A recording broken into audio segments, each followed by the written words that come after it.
Assalamualaikum teman-teman semua, selamat datang kembali di channel ARR Story, tempat di mana kisah-kisah horor dari pelosok Indonesia hidup kembali di tengah malam. Buat kalian yang baru pertama kali mampir, jangan lupa tekan tombol subscribe dan aktifkan loncengnya biar nggak ketinggalan cerita horor terbaru yang bikin merinding sampai tulang belakang. Dan buat kalian yang udah setia nemenin channel ini sejak awal, terima kasih banyak ya. Dukungan kalian luar biasa. Komen-komen kalian tuh bikin semangat bikin cerita terus tiap minggunya. Oke, kita lanjut ke ceritanya. Malam itu, tiga sahabat, Dimas, Edo, dan Rani, nekat mendaki Gunung Salak. Mereka bertiga masih kuliah semester awal, sedang semangat-semangatnya mencari pengalaman baru. Liburan panjang jadi alasan buat nyobain jalur pendakian yang katanya penuh tantangan. Padahal, sejak awal orang tua mereka sudah berkali-kali melarang. Terutama Ibu Rani yang sampai meneteskan air mata ketika putrinya pamit. Katanya, Gunung Salak bukan gunung biasa, banyak cerita mistis yang mengelilinginya. Ada pendaki yang hilang dan gak pernah ketemu, ada yang katanya masuk ke dunia lain, bahkan ada cerita soal pasar setan yang hanya bisa terdengar oleh orang tersesat. Tapi bagi mereka, semua itu terdengar seperti dongeng pengantar tidur. Cerita lama yang dibesar-besarkan supaya orang gak sembarangan naik gunung. Paling juga cuma cerita orang buat nakut-nakutin doang, kata Edo sambil mengikat tali sepatunya lebih kencang. Nada bicaranya santai, penuh rasa percaya diri. Dia memang tipe orang yang gampang meremehkan sesuatu. Rani langsung melotot ke arahnya. Ya, tapi jangan sompral gitu dong, Do. Namanya juga gunung, kita tamu di sini. Suaranya terdengar agak kesal. Dari ketiga orang itu, hanya Rani yang paling sering mengingatkan soal hal-hal gaib. Dia bukan penakut, tapi dia percaya kalau setiap tempat ada penunggunya. Dimas, yang jadi pemimpin kelompok itu, hanya diam sambil tersenyum tipis. Dia memang gak banyak bicara, tapi jelas-jelas matanya waspada. Udah, jangan ribut dulu. Fokus aja sama jalan. Kalau kita ikutin peta, harusnya gak bakal nyasar, katanya datar. Mereka mulai mendaki dari pos awal sekitar jam 5 sore. Cuaca cukup cerah meskipun mendung tipis menggantung di langit barat. Jalur awal terasa menyenangkan, udara masih segar, suara burung sesekali terdengar, dan cahaya matahari yang mulai redup justru bikin suasana terasa syahdu. Edo bahkan sempat bercanda sambil merekam vlog kecil-kecilan dengan handphonenya. Lihat nih, guys, kita lagi naik Gunung Salak. Katanya si angker, entar kalau ada yang ketemu pocong, jangan kabur, tapi ajak kolab. Edo tertawa keras dengan candaan recehnya. Rani langsung menepuk lengannya, kesal sekaligus cemas. Astagfirullah, Do, jangan ngomong sembarangan. Entar beneran nongol gimana, ya kan biar rame, Ran. Tenang aja, ada gue. Pocong juga takut sama gue, balas Edo dengan gaya sok berani. Dimas hanya menghela napas. Dalam hati dia sebenarnya agak kesal dengan sikap santai Edo. Gunung itu bukan tempat main-main. Dia sudah sering naik gunung lain, tapi aura di Gunung Salak terasa berbeda sejak langkah pertama. Ada hawa berat yang seakan mengikuti dari belakang. Mereka terus berjalan, perlahan matahari benar-benar tenggelam, dan kegelapan mulai menguasai. Senter kecil di kepala jadi satu-satunya penerang. Suara jangkrik dan binatang malam semakin ramai. Jalur yang tadinya jelas berubah jadi lebih licin. Tanah becek karena hujan sehari sebelumnya, membuat langkah mereka semakin berat. Sekitar jam 8 malam, mereka sadar jalur yang dilalui terasa aneh. Tidak ada tanda-tanda jalur pendakian resmi. Biasanya di gunung ada pita, tanda cat di pohon, atau batu penanda. Tapi di sini, tidak ada satupun. Semak-semak makin rapat, pohon makin tinggi menjulang menutup langit, dan udara tiba-tiba menjadi lebih dingin. Dim, kok kayaknya makin sepi ya? Dari tadi nggak ada pendaki lain lewat. Padahal harusnya rame kalau weekend gini, tanya Rani dengan suara pelan. Dia semakin gelisah, keringat dingin mulai membasahi punggungnya meski udara gunung menusuk. Iya, tapi kita terus aja. Pasti nyambung lagi ke jalur utama, jawab Dimas mencoba menenangkan. Walau dalam hati, ia sendiri mulai ragu. Peta yang ia pegang seolah tak sesuai dengan kondisi jalur yang sekarang mereka lewati. Edo yang dari tadi masih santai tiba-tiba berhenti mendadak. Lampu senternya menyorot ke arah kanan. Tubuhnya kaku. Kalian denger nggak? Kayak ada suara rame, katanya pelan. Mereka berdua langsung berhenti. Suasana hutan begitu sunyi, tapi setelah mereka diam beberapa detik, telinga mereka mulai menangkap sesuatu. Samar-samar, ada suara orang bercakap, seperti banyak orang ngobrol dalam satu ruangan. Lalu terdengar tawa kecil yang menggema. Tidak hanya itu, ada suara khas yang bikin bulu kuduk merinding, suara gamelan. Alunan kendang, gong, dan saron pelan-pelan menyatu dengan suara angin malam. Dimas langsung memandang ke kanan dan kiri. Mustahil ada suara keramaian di tengah hutan selebat ini. Jalur pendakian Gunung Salak seharusnya sepi, apalagi malam hari. Tidak ada perkampungan, tidak ada warung, apalagi pasar. Jangan bercanda, Do. Jangan nakutin gue, kata Rani sambil merapatkan jaketnya. Tapi wajahnya jelas pucat. Aku juga dengar, Ran. Serius? Jawab Edo, kali ini nadanya nggak bercanda sama sekali. Mereka bertiga berdiri terpaku. Semakin lama, suara itu makin jelas. Bukan lagi samar, tapi benar-benar seperti pasar malam yang ramai. Ada suara orang menawar harga, suara pedagang memanggil-manggil, bahkan tercium bau aneh.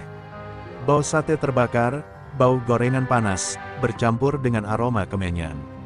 Angin yang lewat membawa bau itu makin dekat. Ini nggak beres, Dimas bergumam, pelan tapi jelas. Rani langsung memegang lengan Dimas, tubuhnya gemetar. Dim, jangan bilang ini, itu pasar setan yang orang-orang cerita. Suaranya bergetar, nyaris tak terdengar. Tidak ada yang menjawab, karena di dalam hati mereka bertiga, pikiran yang sama muncul bersamaan. Mereka tersesat, dan suara yang sedang mereka dengar bukanlah suara manusia biasa. Semakin mereka melangkah, suara itu makin jelas. Awalnya hanya samar, seperti suara orang bercakap dari jauh. Tapi kini terdengar nyata, dekat sekali di telinga. Seperti ada puluhan, bahkan ratusan orang sedang berkumpul di balik kabut yang menggantung di antara pepohonan. Suara tawar-menawar, tawa kecil, dan seruan khas pedagang terdengar bersahut-sahutan. Aroma aneh juga mulai tercium. Ada bau sate terbakar, gorengan panas, bahkan bau menyengat kemenyan yang menusuk hidung. Campuran bau itu membuat perut Edo tiba-tiba keroncongan, seakan-akan mereka memang sedang melewati pasar sungguhan. Waduh, jangan-jangan ini yang orang sebut pasar setan, gumam Dimas pelan, hampir tak terdengar. Rani langsung merinding, bulu kuduknya berdiri. Dim, jangan bercanda ah. Suaranya bergetar, mencoba menepis rasa takut yang mulai menyergap. Namun suara itu semakin dekat. Kaki mereka melangkah perlahan, seakan-akan tubuh digiring oleh sesuatu yang tak terlihat. Jalan yang mereka lewati tiba-tiba tertutup kabut tipis, menggantung rendah, membuat pandangan terbatas hanya beberapa meter ke depan. Dari balik kabut itu, samar-samar terlihat siluet orang-orang. Ada yang tampak seperti duduk bersila di tanah, di depannya ada wadah menyerupai tampah berisi buah. Ada juga sosok yang berjalan sambil memanggul keranjang, langkahnya pelan namun teratur, seolah benar-benar seorang pedagang keliling. Semakin mereka menatap, semakin banyak siluet muncul, memenuhi ruang kosong di depan mata. Jantung Rani berdegup kencang. Ia menggenggam lengan Dimas erat-erat, matanya basah oleh ketakutan. Dim, itu orang beneran atau, suaranya terputus, tidak berani melanjutkan. Belum sempat Dimas menjawab, suara lembut seorang perempuan terdengar jelas di telinga Edo. Mas, beli gorengan, Mas. Edo terkejut, tubuhnya refleks menoleh ke arah suara itu. Dan di sana, hanya berjarak 2 meter darinya, berdiri seorang ibu-ibu tua. Senyumnya lebar sekali, terlalu lebar untuk ukuran manusia biasa. Wajahnya sekilas tampak ramah, tapi matanya kosong.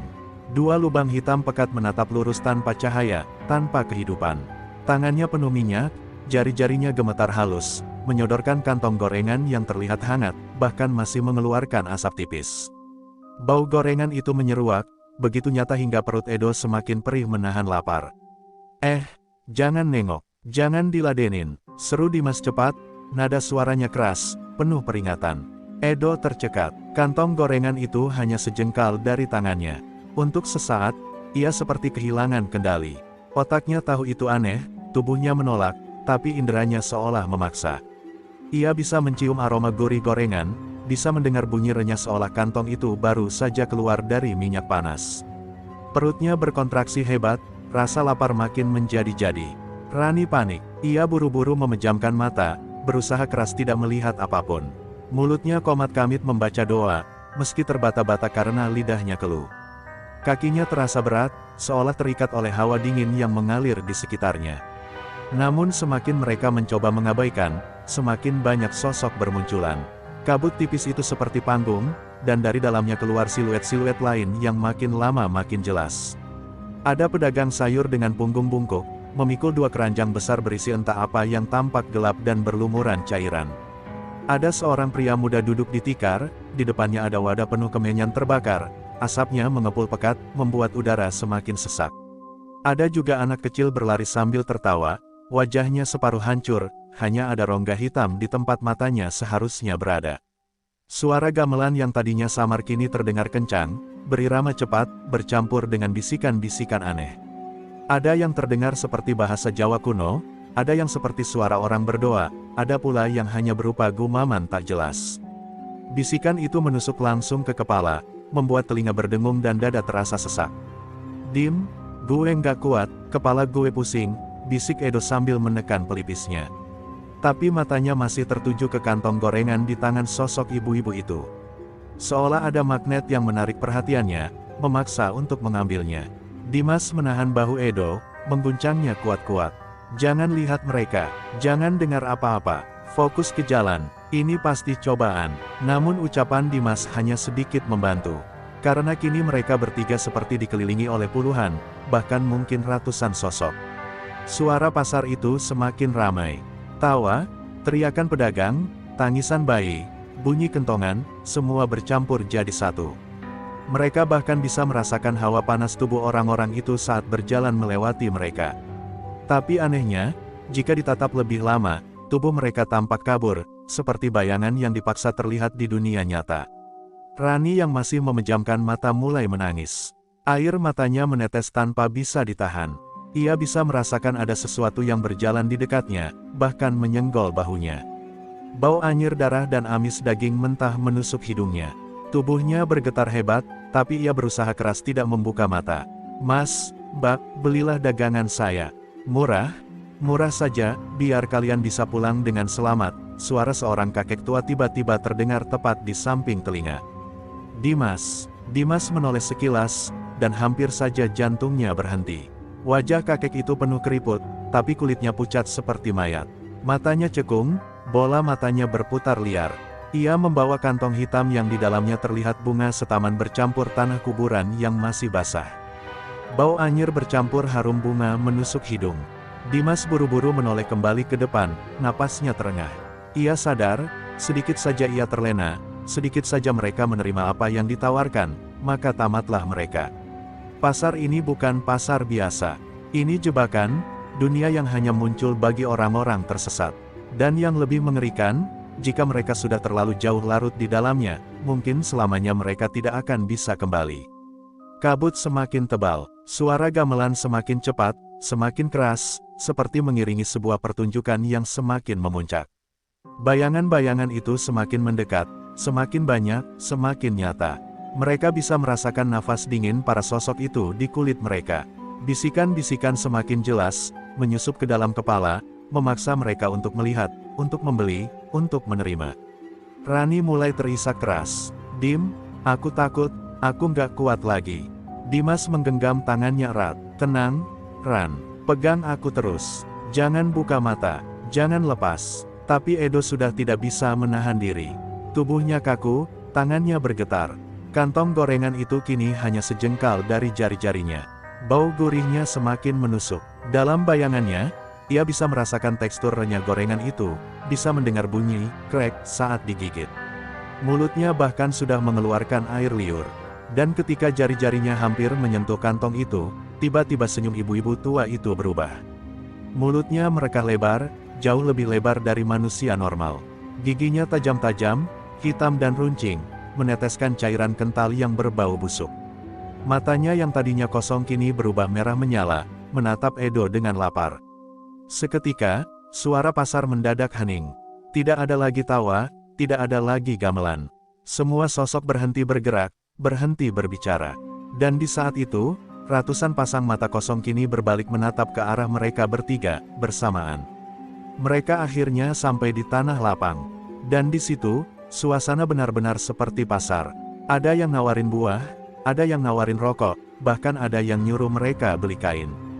Tapi semua wajahnya aneh, ada yang tanpa mata, ada yang mulutnya sobek sampai telinga, ada yang tubuhnya nggak utuh. Jangan ambil apapun, kalau kalian ambil, kita nggak bisa balik, kata Dimas cepat sambil menahan napas. Edo yang lapar mulai gemetar. Bau makanan bikin perutnya keroncongan. Dim, gue cuma mau satu gorengan aja. Gue nggak kuat, sumpah. Do, jangan bodoh.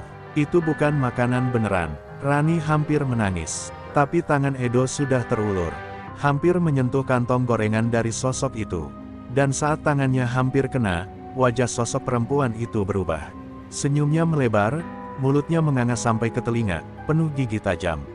Edo kaget dan langsung mundur. Tapi saat itu juga, semua suara berhenti. Pasar mendadak hening. Dan ratusan pasang mata kosong menatap mereka bertiga. Rani menutup mulutnya dengan kedua tangan, berusaha menahan teriak. Dimas langsung menarik Edo ke belakang, menjauh dari sosok-sosok itu. Udara jadi pengap, seolah mereka bertiga tiba-tiba jadi pusat perhatian di tengah kerumunan yang bukan manusia. Lu gila ya, Do? Mau mati kita semua gara-gara lu. Dimas berbisik keras, suaranya bergetar. Edo pucat. Gue nggak tahan, Dim. Bau makanannya benar-benar nyata. Dari kejauhan, suara gendang dan gong gamelan kembali terdengar. Pelan, lalu makin lama makin keras, sampai tanah di bawah kaki mereka ikut bergetar. Sosok-sosok itu mulai bergerak lagi. Tapi kali ini mereka nggak lagi pura-pura jualan. Mereka mendekat, mengelilingi Dimas, Edo, dan Rani. Ada yang jalan sambil ngesot, ada yang kakinya kebalik, ada yang kepalanya miring nggak wajar. Rani langsung gemetar hebat, hampir jatuh kalau Dimas nggak sempat nangkap tangannya. Gimana ini, Dim? Mereka makin dekat. Rani terisak. Dimas menelan ludah. Kita jangan takut, jangan diladenin, terus jalan, jangan berhenti. Tapi langkah mereka semakin berat, seolah tanah di bawah kaki berubah jadi lumpur. Setiap kali menginjakkan kaki, ada suara lengket, seperti ada tangan yang menarik dari bawah. Rani hampir terjatuh lagi, kali ini kakinya benar-benar seperti ditahan sesuatu. Dim, ada yang narik kaki aku. Teriak Rani panik. Dimas buru-buru menariknya, dan benar saja, di bawah kabut tipis, terlihat jelas tangan hitam kurus dengan kuku panjang mencengkeram betis Rani. Begitu ditarik paksa, tangan itu langsung meleleh seperti lumpur, lalu hilang. Edo menjerit kecil, astaga, gue nggak kuat. Gue pengen keluar dari sini. Dari kerumunan, tiba-tiba ada sosok tinggi besar muncul. Wajahnya gelap, tubuhnya besar, pakaiannya seperti pedagang kaya zaman dulu, tapi matanya merah menyala. Suaranya berat, bergema di telinga mereka. Kenapa kalian masuk pasar kami, tanpa beli apapun? Katanya pelan tapi tegas. Rani menutup telinga, tapi suara itu tetap terdengar jelas di kepalanya. Edo langsung terduduk, keringat dingin bercucuran. Dimas berusaha tetap tenang walau tubuhnya gemetar. Kami cuma tersesat. Kami nggak mau ganggu siapa-siapa, kata Dimas terbata. Sosok itu menyeringai. Kalau masuk pasar, harus ada yang dibayar. Kalau tidak, kalian nggak akan bisa keluar. Suara itu diikuti dengan gelak tawa mengerikan dari sosok-sosok di sekeliling mereka. Suara itu menggema di hutan, seperti ribuan orang ketawa sekaligus. Edo langsung memeluk kepalanya. Dim, gue nggak tahan. Gue mau bayar, gue mau kasih apa aja. Dimas menoleh cepat. Jangan, Do, jangan kasih apapun ke mereka. Sekali lu kasih, lu jadi milik mereka. Tapi sosok besar itu makin mendekat. Tangannya yang panjang dengan kuku hitam runcing terjulur, seolah siap meraih salah satu dari mereka. Matanya menatap Edo, seakan tahu dia yang paling lemah di antara mereka bertiga. Lapar? Iya. Bau sate, gorengan, kamu suka, kan? Ambil saja, cuma satu, nanti kamu bisa pulang, bisiknya, tapi terdengar jelas di telinga Edo. Edo gemetar, tangannya terangkat tanpa sadar, tubuhnya seperti nggak bisa dikendalikan. Do, jangan, lawan, teriak Dimas keras sambil mengguncang bahunya. Rani hampir histeris. Ya Allah, tolongin kami. Sosok perempuan tua tadi tiba-tiba muncul di samping Edo, membawa gorengan yang tadi hampir dia ambil. Wajahnya kali ini lebih menyeramkan, matanya hitam penuh darah, mulutnya masih menganga dengan gigi tajam berjejer. Tangannya basah oleh minyak, tapi baunya harum, membuat perut Edo semakin keroncongan. Ambil, nak, cuma satu, biar perutmu nggak kosong, suaranya lirih, seperti nyanyian halus. Edo nyaris menutup mata, tangannya sudah hampir menyentuh kantong itu lagi. Dimas, dengan sisa tenaga, menamparkan tangan Edo keras-keras. Bangun, Do, itu bukan makanan, itu jebakan, bentaknya. Edo tersentak, tapi amarah dari kerumunan langsung terdengar. Suara bisikan bercampur teriakan nyaring, semakin lama semakin dekat.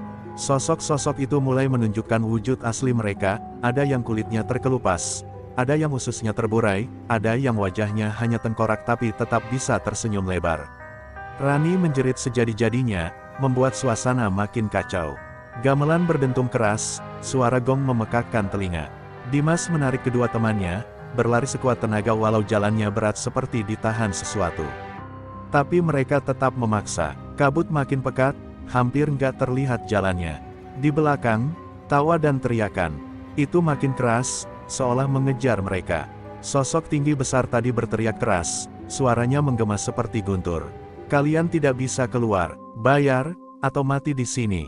Tiba-tiba, dari tengah kerumunan, muncul sebuah benda melayang. Seperti kain putih lusuh, melayang-layang mendekati mereka. Kain itu bergerak sendiri, lalu melilit pergelangan tangan Edo. Edo menjerit, tubuhnya ditarik ke belakang dengan paksa.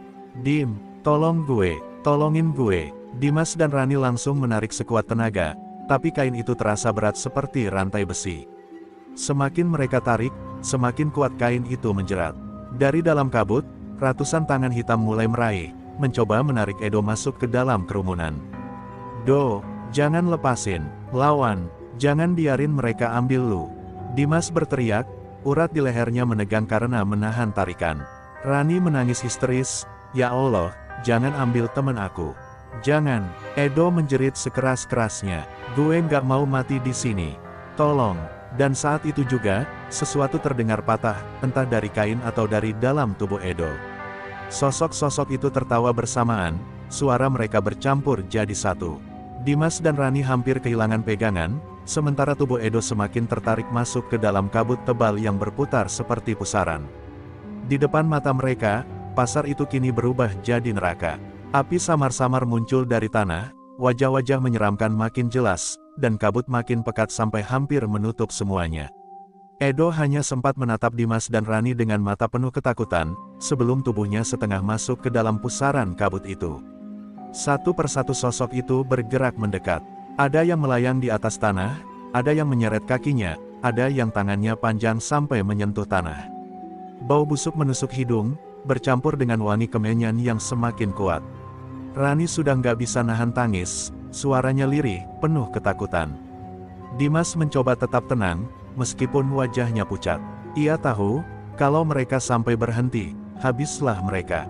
Lari sekarang, teriak Dimas dengan suara bergetar.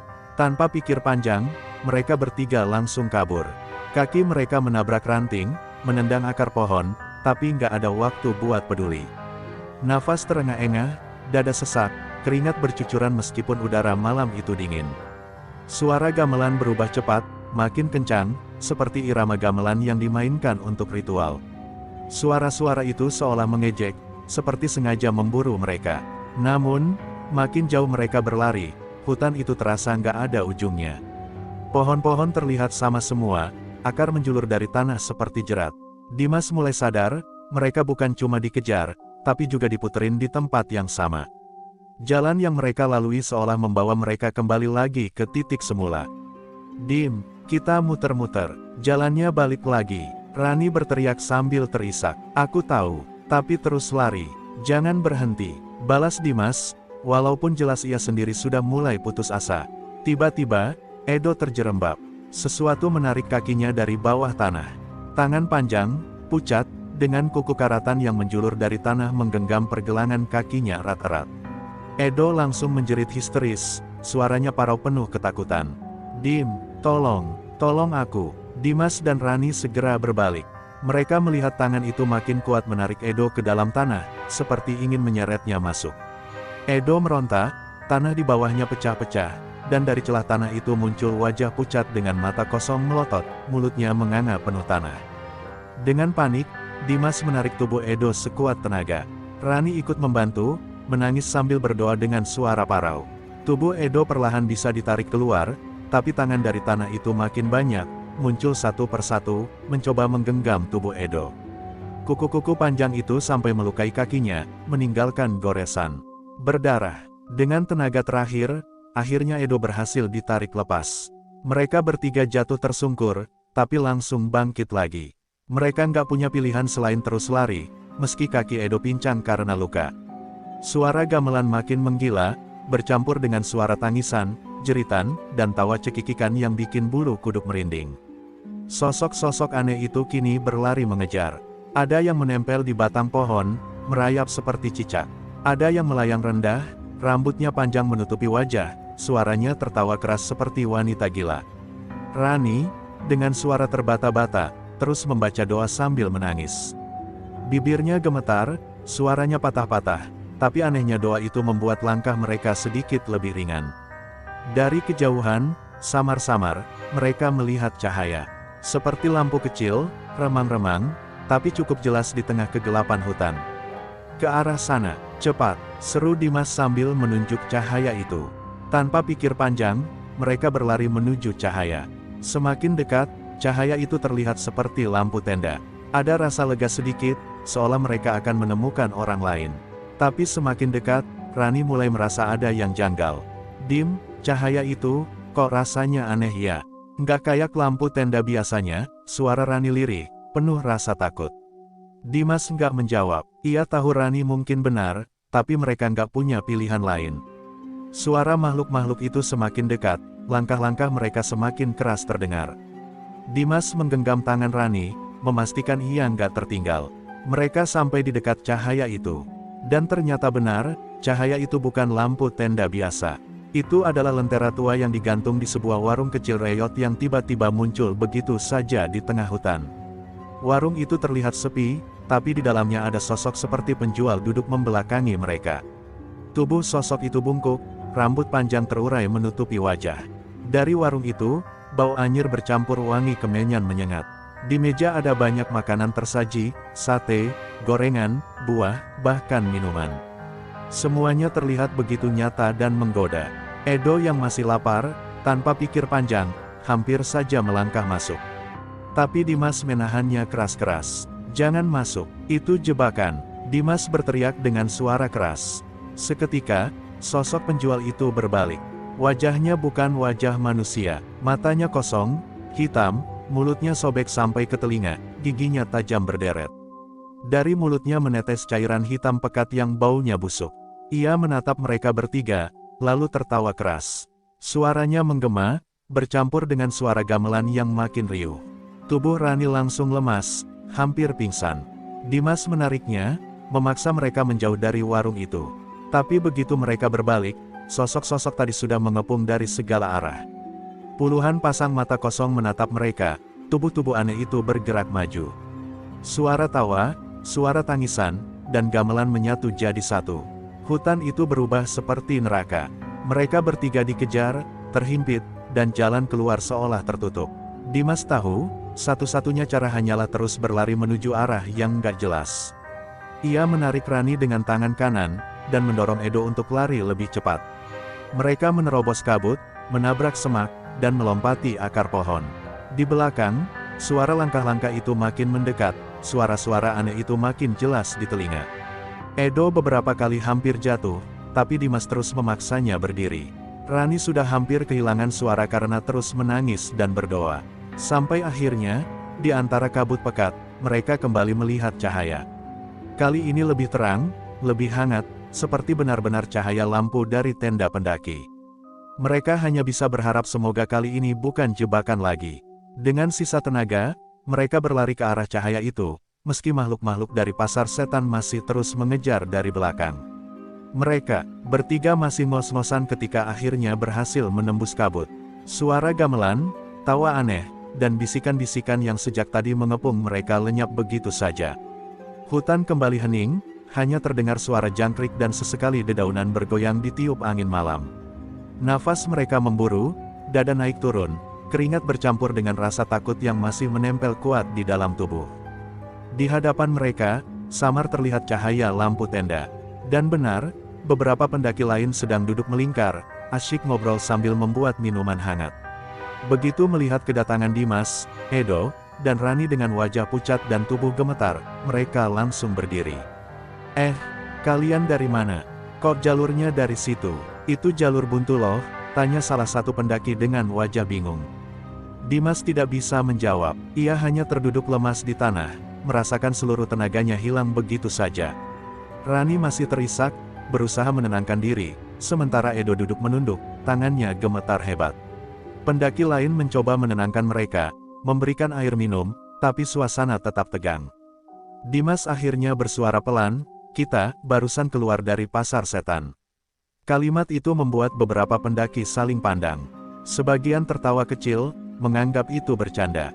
Tapi melihat wajah pucat ketiganya, tawa mereka perlahan padam. Sementara itu, Edo terus menatap tangannya sendiri. Cahaya lampu tenda memperlihatkan sesuatu yang aneh. Di telapak tangannya ada remah hitam yang lengket, bentuknya seperti kerak minyak gosong. Bau anyir samar tercium, menusuk hidung. "Do, lo sempat megang gorengan itu?" "Iya." Suara Dimas pelan, hampir berbisik. Edo mengangkat wajahnya, matanya berkaca-kaca. Ia tidak langsung menjawab, bibirnya bergetar, lalu ia menunduk lagi sambil menangis. Tangannya terus digosok ke tanah, mencoba menghilangkan remah hitam itu, tapi tidak berhasil. Semakin digosok, remah itu malah makin menempel, seperti menyatu dengan kulitnya. Rani meraih tangan Edo, "Astagfirullah, Do. Kenapa sih lo sentuh?" Suaranya panik bercampur marah. Aku nggak sengaja. Aku lapar banget, jawab Edo terbata-bata. Pendaki lain hanya menatap bingung. Mereka tidak mengerti apa yang sedang terjadi, tapi jelas ada sesuatu yang salah. Dimas menarik napas panjang, menahan rasa takut yang mulai kembali merambat ke tubuhnya. Malam itu mereka tetap mendirikan tenda sendiri, agak jauh dari kelompok pendaki lain. Tidak ada satupun dari mereka bertiga yang bisa tidur. Rani terus membaca doa sambil memeluk lutut, sesekali menoleh ke arah Edo yang masih menunduk, menangis tanpa suara. Dimas hanya bisa duduk diam, matanya tajam memandang keluar tenda, seolah takut sesuatu akan kembali muncul dari balik kabut. Sekitar tengah malam, Dimas mendengar suara samar. Suara gamelan itu lagi, bukan keras, tapi cukup jelas, seperti datang dari kejauhan. Ia langsung merinding, tubuhnya menegang. Ia menoleh ke arah Edo. Edo yang sejak tadi diam, tiba-tiba tersenyum tipis. "Kalian denger nggak? Mereka manggil aku lagi," bisiknya. Dimas langsung menahan pundaknya. "Do, jangan ngomong sembarangan. Itu bukan tempat kita. Jangan sampai lo ke bawah lagi." Edo menoleh dengan mata berkaca-kaca. "Tapi, baunya masih ada, Dim. Kayak gorengan, sate, aku masih bisa cium jelas banget. Kalian nggak cium." Rani langsung menutup telinga. Air matanya jatuh deras. Ia benar-benar takut. Dimas mencoba menenangkan Edo dengan doa, tapi semakin ia menahan, semakin aneh gerak-gerik Edo. Sesekali ia melamun, sesekali matanya kosong menatap gelap, lalu tersenyum sendiri. Menjelang subuh, suara gamelan benar-benar hilang. Hutan kembali tenang, seolah tidak pernah terjadi apa-apa. Tapi mereka bertiga tahu, apa yang sudah mereka lihat dan rasakan semalam bukan halusinasi. Pasar setan benar-benar ada, dan entah kenapa, mereka bertiga dipertemukan dengan tempat itu. Keesokan paginya, saat matahari muncul di balik pepohonan, mereka melanjutkan perjalanan turun gunung. Badan mereka masih lemas, tapi yang paling parah adalah kondisi Edo. Dia jalan seperti orang linglung, kadang berhenti lama hanya untuk menghirup udara, lalu tersenyum sendiri. "Do, jangan diem aja. Fokus, kita harus cepat turun," tegur Dimas tegas. Edo hanya mengangguk pelan, tapi sesekali ia menoleh ke balik hutan, seperti ada yang memanggilnya dari sana. Rani semakin takut melihat perubahan sahabatnya itu. Ia berbisik ke Dimas, "Dim, gue takut, kayaknya Edo belum sepenuhnya balik sama kita. Dia kayak masih kepikiran sama pasar itu." Dimas menatap Edo dengan rasa cemas. Dalam hati ia sadar, benar kata Rani. Meskipun mereka bertiga berhasil keluar dari kabut, entah kenapa Edo seperti masih membawa sesuatu dari sana. Dan memang benar, Setelah mereka sampai rumah masing-masing, kehidupan Edo berubah. Ia jadi sering melamun, jarang mau keluar rumah. Kadang ia bilang mencium bau gorengan di kamarnya sendiri, padahal jelas tidak ada apa-apa. Kadang ia juga mengaku mendengar suara gamelan setiap malam Jumat. Dimas dan Rani beberapa kali datang untuk menemaninya, mencoba menghibur, tapi semuanya sia-sia. Edo semakin kurus, matanya cekung, kulitnya pucat. Ia jarang tidur karena terus merasa dipanggil. Puncaknya, suatu malam, Edo menelepon Dimas dengan suara panik. "Dim, mereka di sini, pasarnya pindah ke depan rumah gue. Gue nggak kuat lagi, Dim." Dimas langsung bergegas ke rumah Edo bersama Rani. Tapi saat mereka sampai, rumah itu gelap. Pintu depan terbuka sedikit, dan dari dalam samar-samar terdengar suara gamelan. Rani gemetar hebat. "Dim, jangan bilang." Dimas masuk perlahan, memanggil nama Edo berulang kali. Tapi tidak ada jawaban, hanya ada bau kemenyan bercampur bau minyak gosong. Di ruang tengah, mereka menemukan tangan Edo. Masih ada remah hitam lengket menempel, sama persis dengan malam di gunung. Tapi tubuhnya tidak ada, hanya pintu belakang rumah yang terbuka, mengarah ke jalan kecil penuh kabut tipis. Dan dari arah kabut itu, suara pasar terdengar semakin jauh, seakan-akan Edo sudah pergi, kembali ke tempat di mana ia seharusnya berada. Dimas dan Rani hanya bisa berdiri kaku. Air mata mereka jatuh, tubuh gemetar hebat. Mereka sadar satu hal, meski mereka berdua berhasil selamat dari pasar setan, sahabat mereka tidak. Edo sudah menjadi bagian dari pasar itu, entah sebagai apa. Dan sejak saat itu, setiap kali Dimas dan Rani mendengar suara gamelan samar di malam hari, bulu kuduk mereka selalu berdiri. Karena mereka tahu, di balik suara itu, ada Edo yang masih tertawa, masih lapar, dan mungkin masih menunggu mereka. Mereka selamat, tapi tidak utuh.